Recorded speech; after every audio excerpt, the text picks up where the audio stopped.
Alleluia. Alleluia. Alleluia. Alleluia. Alleluia. Alleluia.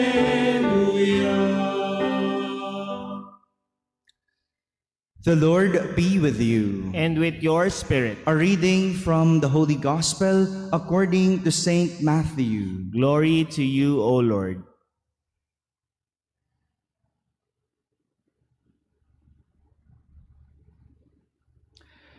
Jesus said to his disciples, "Do not store up for yourselves treasures on earth, where moth and decay destroy, and thieves break in and steal. But store up treasures in heaven, where neither moth nor decay destroys, nor thieves break in and steal. For where your treasure is, there also will your heart be.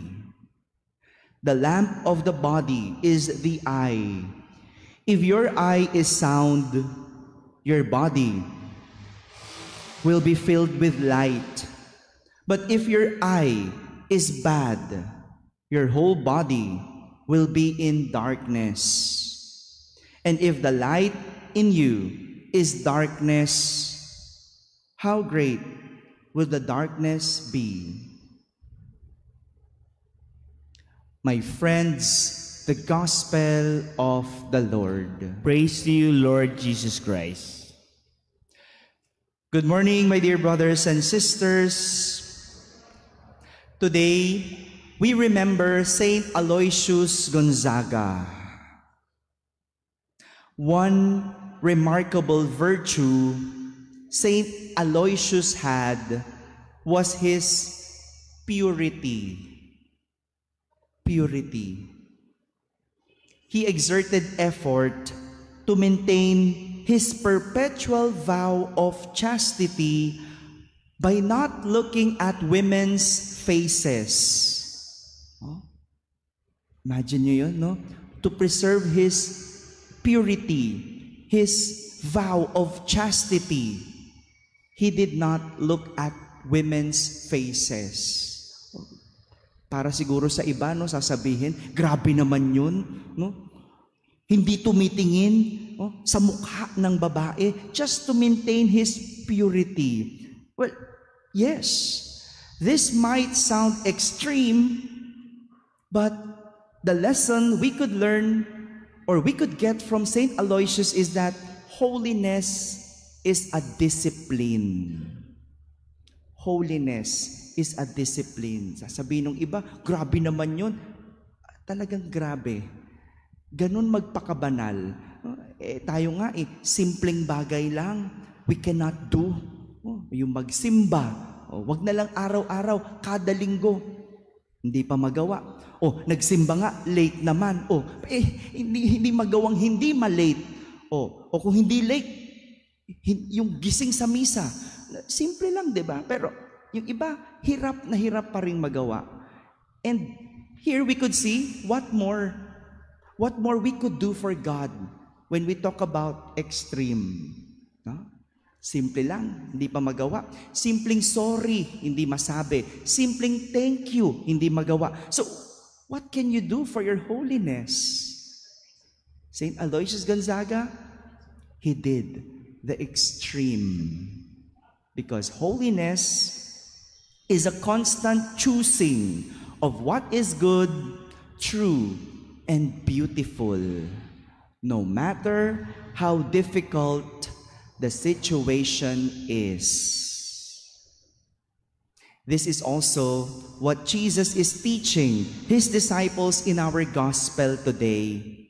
As he said, "Do not store up for yourselves treasures on earth, where moth and decay destroy, and thieves break in and steal, but store up treasures in heaven, where neither moth nor decay destroys, nor thieves break in and steal." Sabi ni Jesus, huwag kayong mag-impok ng kayamanan dito sa lupa. Dito ay may mga tanga at kalawang na naninira at may nakapapasok na magnanakaw. Sa halip, impukin ninyo ang mga kayamanan sa langit. Dooy walang naninirang tanga at kalawang at walang nakapapasok na magnanakaw. You see, holiness is like saving, pag-iipon, or investing. You have to do it consciously and consistently. Di ba ganun mag-ipon? Hindi ka nag-iipon kapag ano lang yung sobra. No? You have to do it consciously and consistently, effortly. You have to exert effort. Alam ko talaga mahirap mag-ipon because saving is also a discipline. Father, paano naman yan? Wala na nga natitira sa amin. Pero kaya pa rin mag-online shopping. Kaya pa rin mag-check out. Father, wala na nga natitira. Pero meron pa rin data. Nakakapag-load pa din. But, ganun eh. Kailangan may isuko ka para ikaw ay makapag-ipon. And that's like also what holiness is. Kailangan may isuko ka. You do it consciously and consistently.